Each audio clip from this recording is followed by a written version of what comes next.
What's up, Misfits? Welcome back to another Knockout City guide video. Today we're talking through each ball type in Knockout City and the strategies on how to use them, so let's jump straight into it. There are 5 exotic balls in Knockout City. You have the bomb ball, the cage ball, the moon ball, the multi-ball, and the sniper ball. Let's start with the bomb ball. The bomb ball looks like a deep sea mine and explodes after a relatively short timer expires. The bomb ball is unique in a couple of ways. First, the explosive radius can cause friendly damage if your teammates get caught in the blast. The second unique element of the bomb ball is that it doesn't ricochet off of walls and surfaces. This provides you with a unique strategy for getting tags on your opponents. Most people are going to pick up the bomb ball, hold it until they're afraid it's about to explode in their hands, and then throw it at an opponent. This works at times, but the blast radius isn't too hard to dodge away from, and against higher level players, it won't consistently get the job done. This is because your better opponents can catch and throw quickly and are generally more aware of the map and where cover is located. Once they see the red box pop up around their screen and they hear the bomb counter, they pretty much know what's coming. A unique strategy with the bomb ball is to avoid locking onto your opponent and instead freehand your throw at a wall or floor near your target. This way they don't get the indicator warning, and if you time your throw right, there's no escaping the blast radius. This can result in some nice multi-hits, with teammates at higher levels generally staying pretty close to each other. Next up, we've got the cage ball.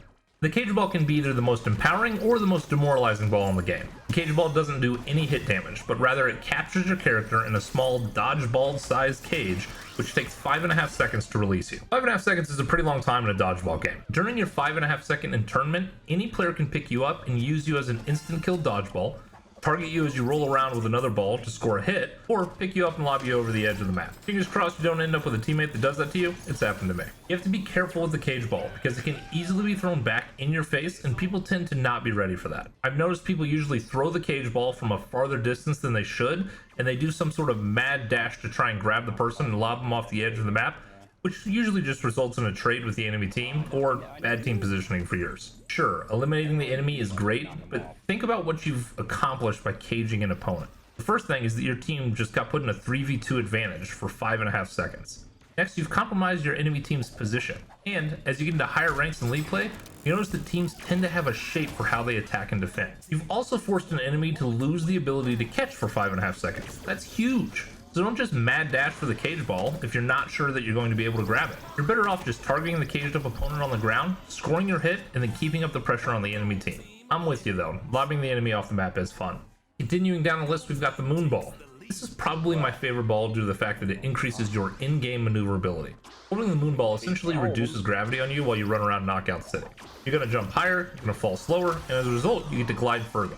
These properties are transferred to your opponent when you hit them with the moon ball. They get thrown pretty high into the air and they float slowly to the ground. If you've got an armed teammate next to you and you hit an opponent with a moon ball, you'll be teeing them up for an easy shot like skeet shooting with Dick Cheney. The best way to use the moon ball, in my opinion, is to maneuver around the map and try to float above an opponent. It's an instant hit with a moon ball if they're directly beneath you. It also forces enemies to adjust their over-the-shoulder camera to look up at you, which can make it hard for them to notice your teammates working their flank. You'll start to realize that opponents lose some composure and map awareness when you're hovering above them, and anytime the other team is losing composure, it's a good time for you. Next up, we've got the multi-ball. The multi-ball in Knockout City is a 3-ball combination of silver balls. Once you've thrown one of the balls in the multi-ball combination, it becomes an independent dodgeball that vanishes if it's not picked up after a period of time. The clock on the ball resets each time a player picks up one of the thrown multi-balls. The most common strategy for newer players is to pick up and launch all 3 balls at a single opponent. One to catch and hopefully the other 2 to hit home. As you get into higher ranks of league play, this is a pretty ineffective strategy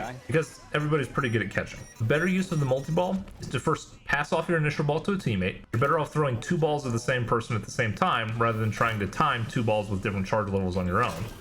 The multi-ball can either be given to your teammate as a resource advantage, or it can negate an opposing team's ball advantage by spreading them out amongst your empty-handed teammate. My recommendation is dump your first ball to a teammate to keep them in the fight, and then if you choose to dial in on a single opponent, the combination of an uncharged straight ball and a slightly charged curveball seems to have the most effect for me. You'll notice a trend as you get to the higher ranks of league play that selfish players don't last long, and selfless team play is what brings you victory, so don't be selfish with those balls. Last, and in my opinion most certainly least, is the sniper ball.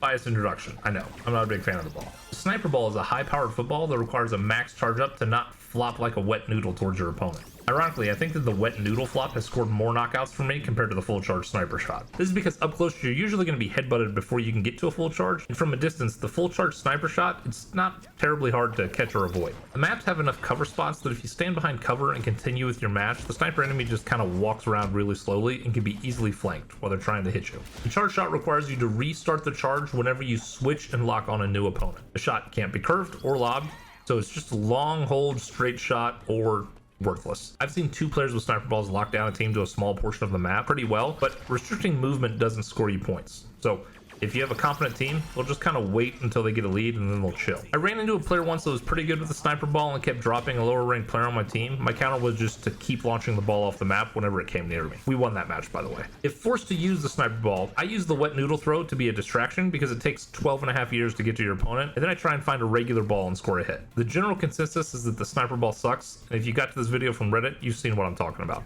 And I can't say that I disagree. There you have it, Misfits, another Knockout City guide video. If you enjoyed today's video, do me a favor, hit that like button and consider subscribing to the channel as we chase down that content creator dream. And to all my Misfits out there, take care.